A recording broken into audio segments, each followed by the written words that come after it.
I was rinsing my coffee mug when my phone lit up. It was Chelsea. I hesitated for a moment. Ever since she married my brother Nathan, her name on my screen had been more of a warning than a welcome. Still, I answered.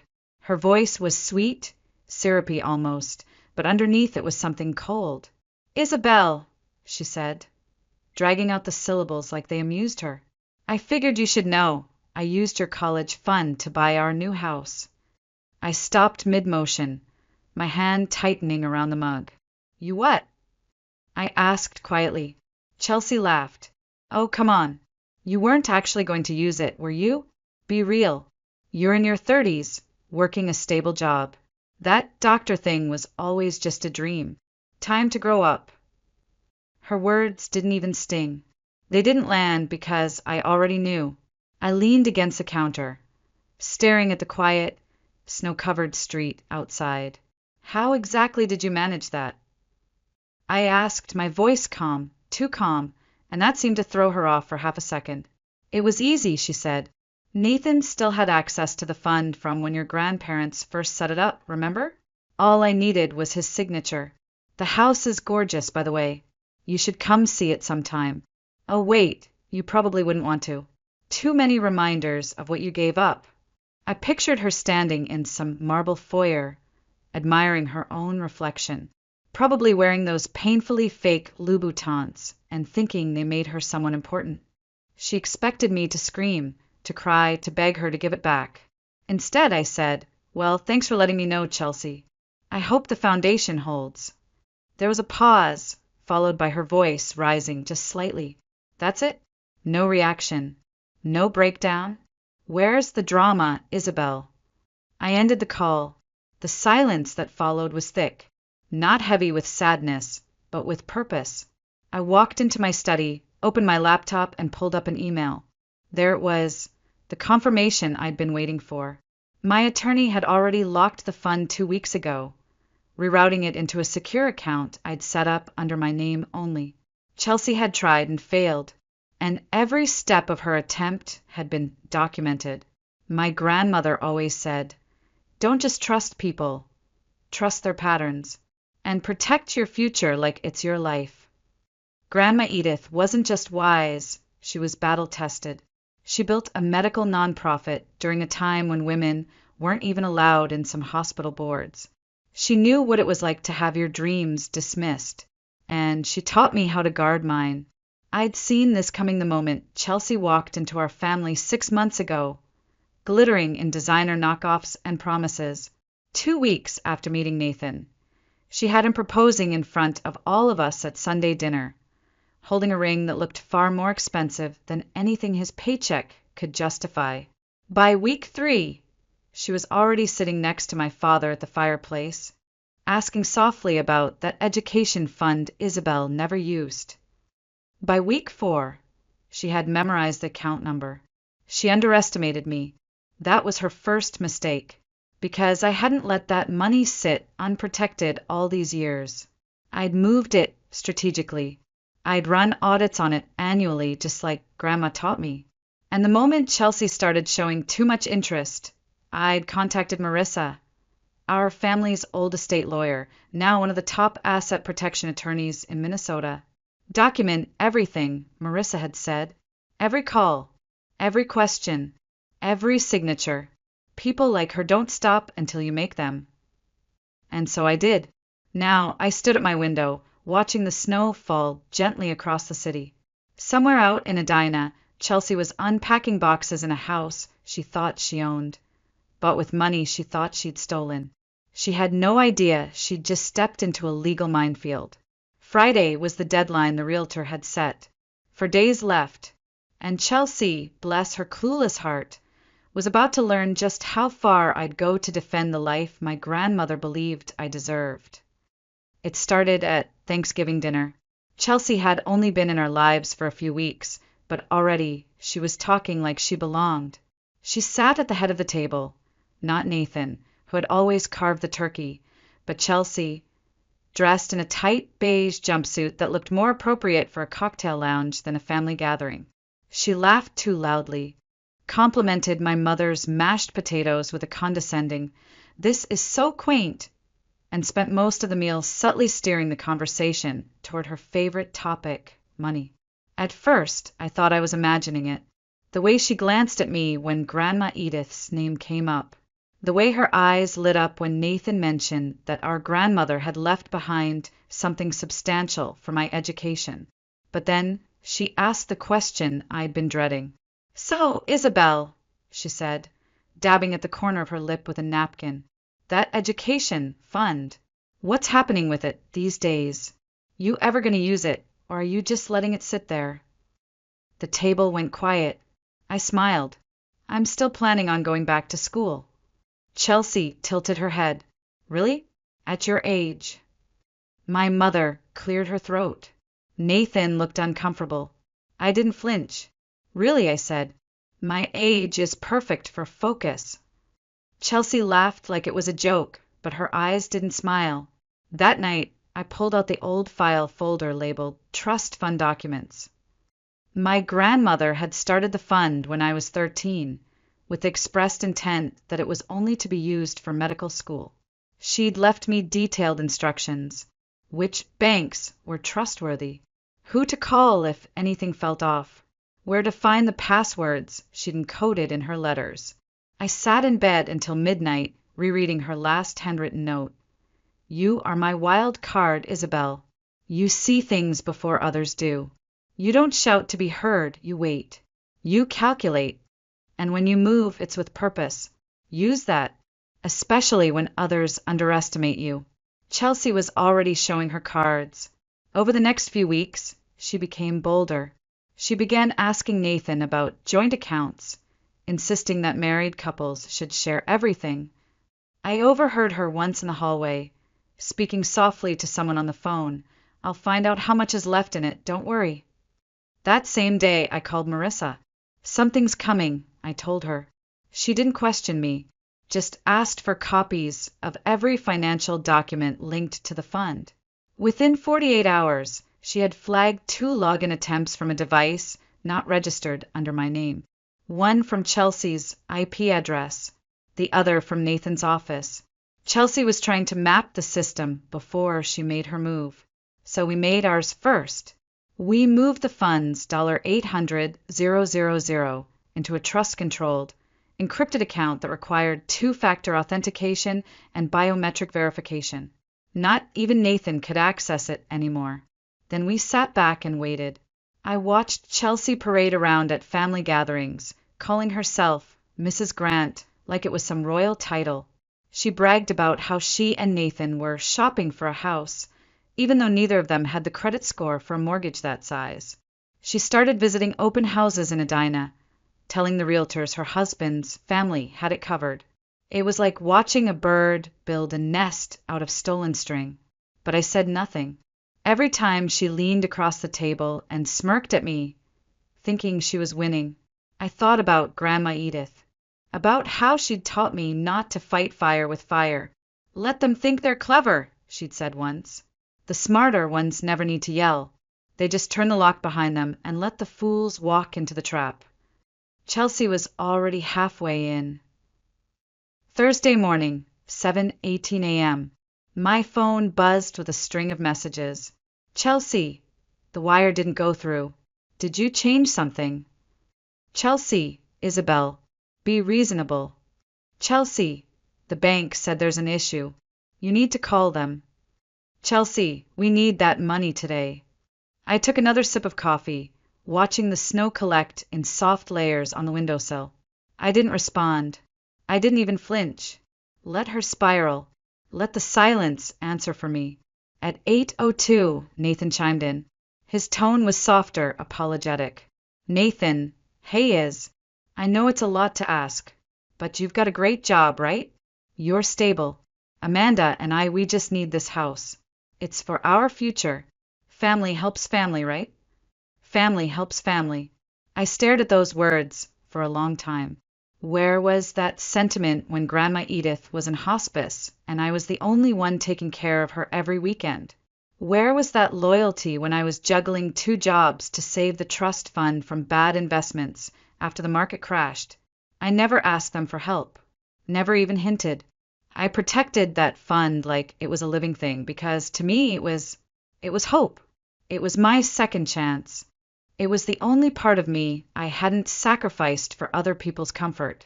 I typed out a response, then deleted it, let them figure it out on their own. Instead, I opened my email. There it was, a confirmation from the University of Minnesota Medical School. Interview scheduled. Wednesday, 10 a.m. I had already completed my prerequisite courses online over the past 4 years. Late at night, after work, after everyone else in my life had stopped believing I would ever go back, I whispered it aloud to myself, just to hear it in the air. Dr. Isabel Grant. Chelsea thought she'd shut a door. She had no idea she'd just slammed herself inside one. The best part was that she had no clue what was coming. She still believed she could pressure me, manipulate Nathan, bully her way into my future. She thought my silence was weakness. She thought I was too soft, too quiet, too polite to fight back. But that wasn't silence. That was strategy. Marissa had already compiled a full packet, timestamps of unauthorized login attempts, audio recordings of Chelsea impersonating me on calls to the bank, even a preliminary handwriting analysis proving Nathan's signature on the forged transfer request didn't match any of his known documents. All we had to do now was wait. Friday was the deadline the realtor had set. They were supposed to close on the house at noon. Chelsea was expecting a transfer of $800,000 to land in her escrow account. Instead, she'd be receiving a cease and desist letter and possibly a subpoena. I stood up and opened the blinds.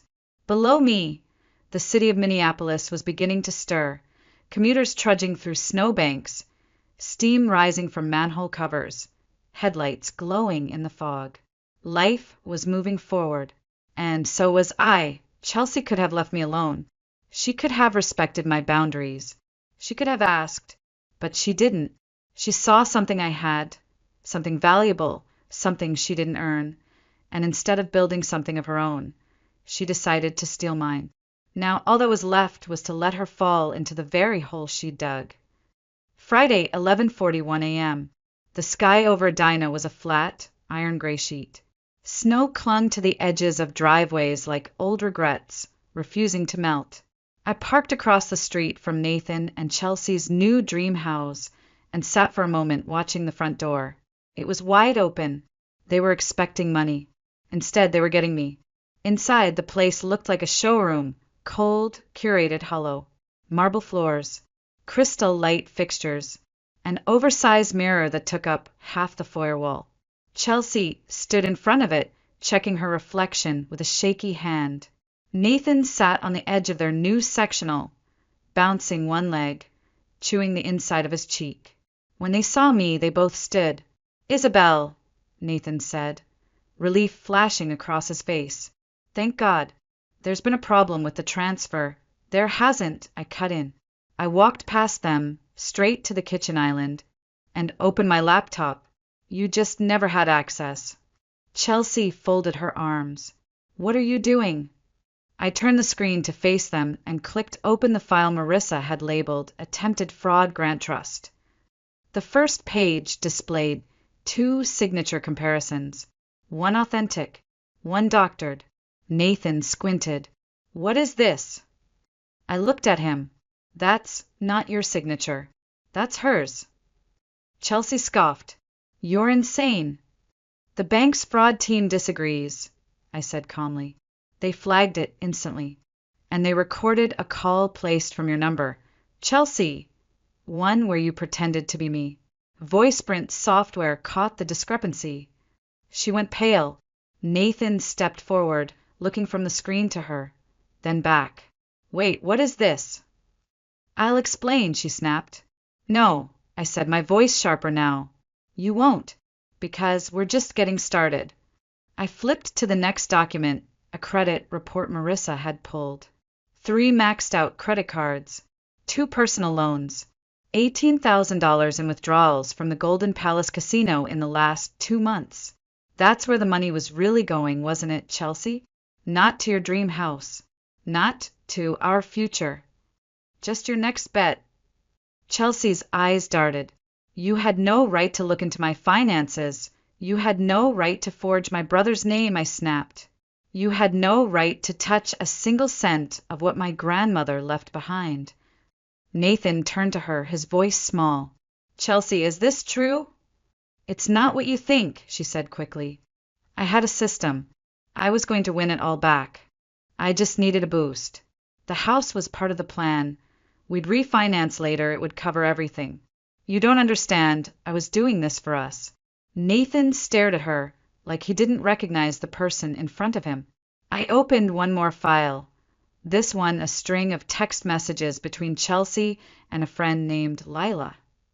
In them, she bragged about marrying into a family with money, about accessing the trust before the idiot sister figured it out. Her words, not mine. Nathan read them in silence, his shoulders slowly curling forward. When he finally spoke, it was barely more than a whisper. Get out. Chelsea blinked. What? Get out. His voice cracked.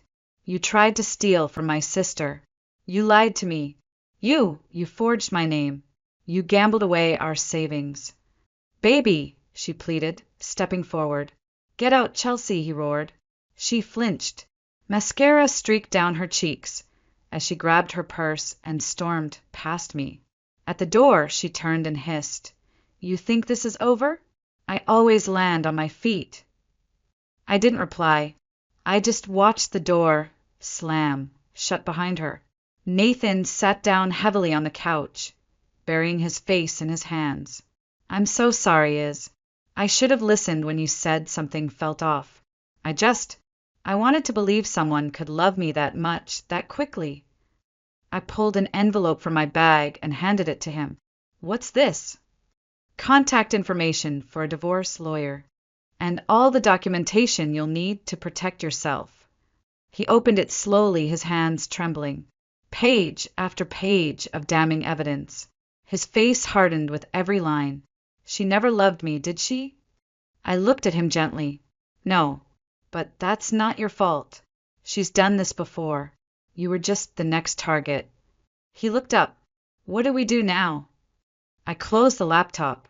Now, I said, we press charges. Nathan stared at the floor like he was trying to find solid ground beneath him, but everything had already cracked. He didn't cry. Not yet. His silence was heavier than tears.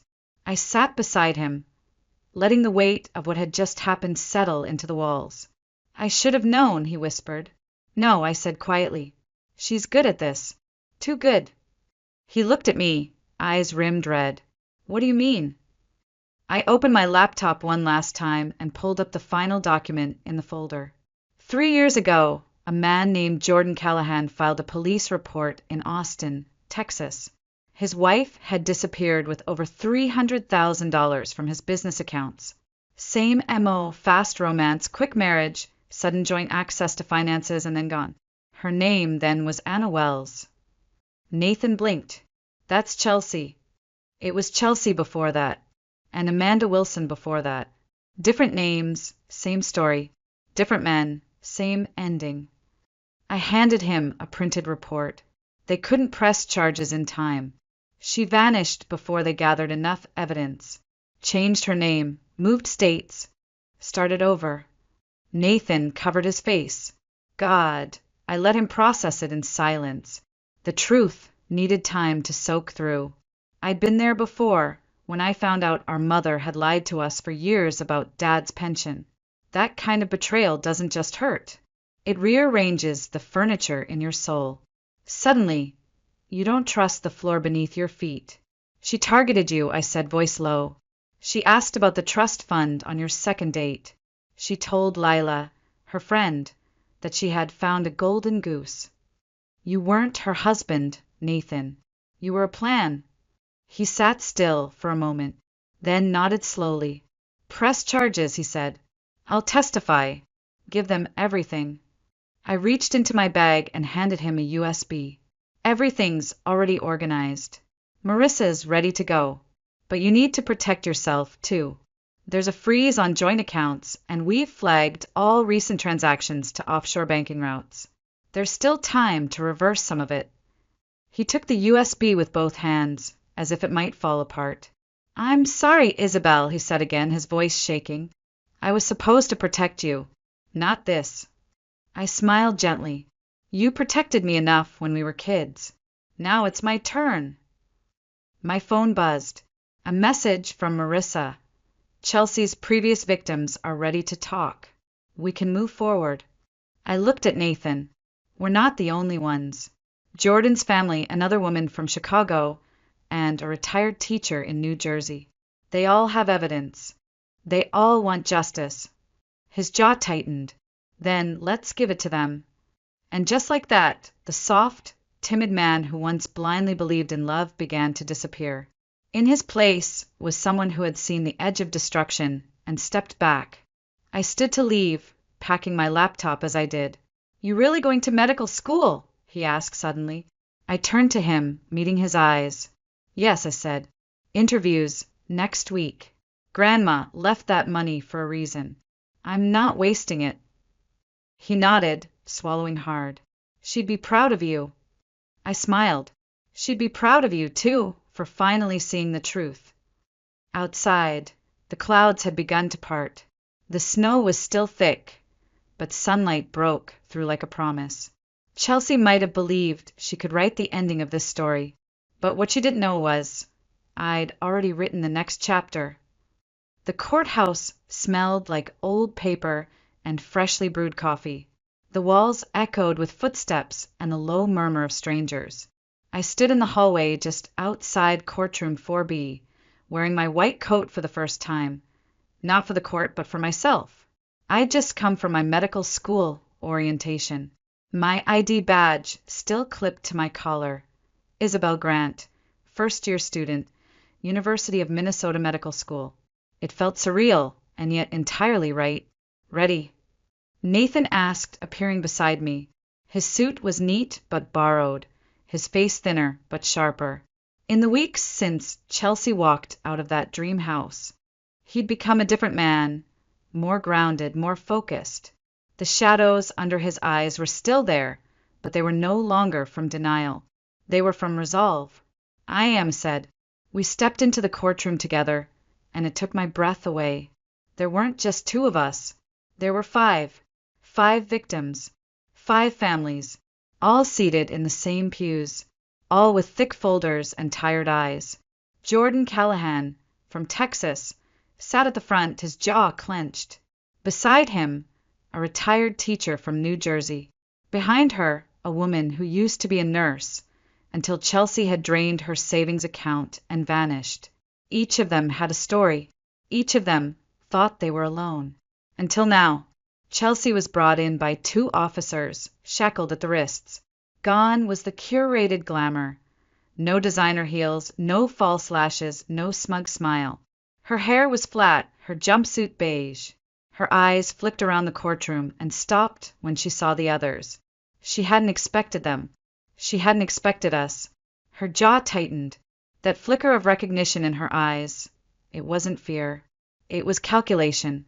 She was already trying to pivot her story to find an angle. It was too late. The judge entered. The clerk called the case. The courtroom settled. Marissa stood to speak first. Calm, precise, relentless. She laid out the pattern. For different aliases, for stolen identities, nearly $1 million across 5 states. Bank statements. Forged documents. Voicemails. Witness testimony. When it was Nathan's turn, he walked to the stand slowly, deliberately.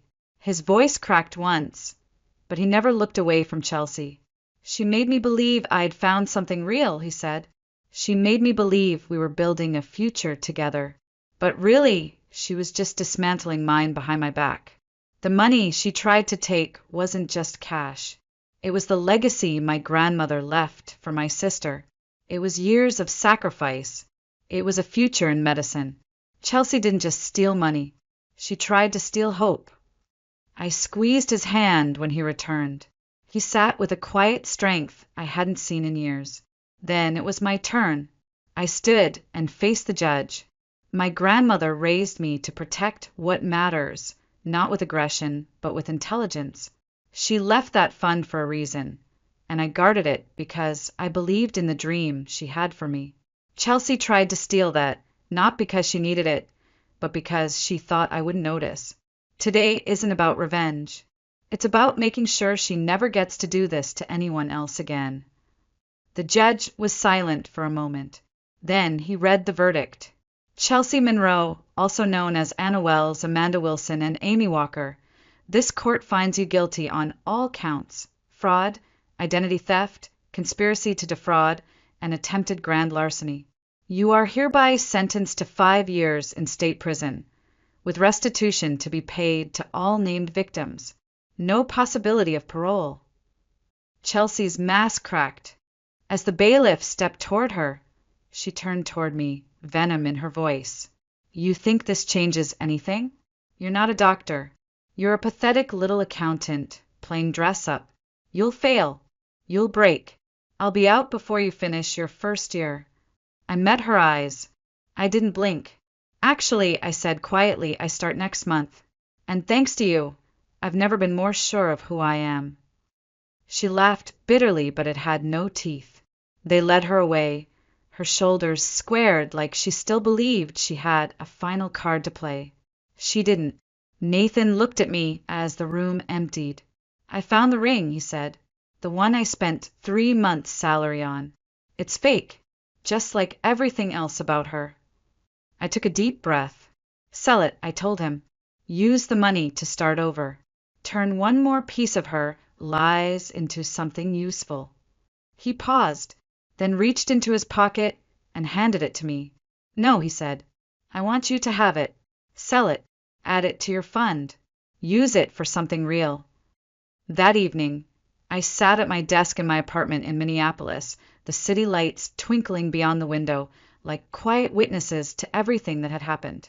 My white coat was draped over the back of the chair. On the desk, 3 things sat side by side: the acceptance letter from medical school, the latest bank statement from my secured education fund, and the ring. It glinted under the desk lamp, gaudy and hollow. Chelsea's final illusion. A piece of glass she'd passed off as love. I picked it up, turned it slowly in my fingers, and smiled. It would go to a local scholarship foundation in Grandma's name. Let one of her lies become someone else's beginning. My phone buzzed. It was Nathan. Thank you for not giving up on me, for protecting what matters, for showing me the truth, even when I didn't want to see it. I typed back, we protect each other. Always. He'd filed for divorce the day after the verdict. The process had moved quickly. Chelsea's prior frauds had left a trail too wide to hide. With her conviction, everything she'd built on deception began to crumble. The bank froze her remaining assets. Her aliases were flagged in every national system, and the families she'd hurt were no longer alone. Justice didn't erase the damage, but it marked a beginning. The next morning, I stood in front of my bathroom mirror, adjusting my white coat. For once, I didn't see the tired accountant who'd spent a decade sacrificing, waiting, second-guessing. I saw someone ready, someone unshakable. Dr. Isabel Grant, student, survivor, and granddaughter of the woman who taught me that silence doesn't mean surrender, and that kindness doesn't mean weakness. Nathan was already waiting at the courthouse entrance. His posture straighter now, his eyes clearer. You sure you want to do this? He asked. I'm not here for her, I said. I'm here for me, and for everyone who thought their voice wouldn't matter. Inside, we weren't alone. The courtroom was packed. The other families were there, too. Chelsea sat in her orange jumpsuit, face blank now, drained of that smug superiority. But when the evidence replayed, when each voice told the same story of trust broken, of lives unraveled, her composure cracked. She wasn't special. She wasn't untouchable. And she wasn't going to do this again. The judge's final order was clear. 5 years. No early release. Restitution. Public record across all states. Her freedom ended where our stories began. As we stepped outside, the winter sun peeked through the clouds. Nathan turned to me. "So, doctor?" "Not yet," I said, "but I'm on my way." He smiled. For the first time in a long time it reached his eyes. "She'd be proud, you know. Grandma." I looked up, letting the cold wind sting my face, letting the memory of Edith Grant settle in my chest like fire. "She would," I said, "not just because I fought back, but because I didn't let her legacy die in silence. Because sometimes the best revenge isn't destroying someone who tried to break you. It's becoming everything they said you couldn't be. And I would become it all. Not in spite of Chelsea, but because of her."